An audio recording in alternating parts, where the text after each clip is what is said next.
সকল নেতৃবৃন্দ এবং আমার সফরসঙ্গী যারা আমরা এখানে এসেছি,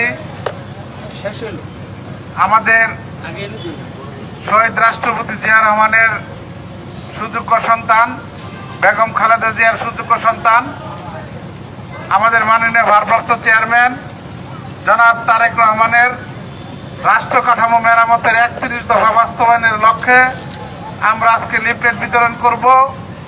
আমি বিএনপির কাছে জাতীয়তাবাদী দল, আমি এমপি প্রত্যাশী প্রার্থী, আমি বাসন থানা বিএনপির সভাপতি জনাব তানভীর সিরাজ, আমি আপনাদের সকলকে নিয়ে এই একটু পরেই এখানে একটা মিলাদের ব্যবস্থা করা হয়েছে। মিলাদের পরে আমি সকলকে নিয়ে লিফলেট বিতরণ করব।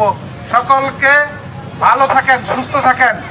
বাংলাদেশ জাতীয়তাবাদী দল জিন্দাবাদ, শহীদ রাষ্ট্রপতি জিয়া রহমান অমর হোক, বেগম খালেদা জিয়া জিন্দাবাদ, আমাদের মাননীয় ভারপ্রাপ্ত চেয়ারম্যান তারেক রহমান জিন্দাবাদ। সকলকে ধন্যবাদ।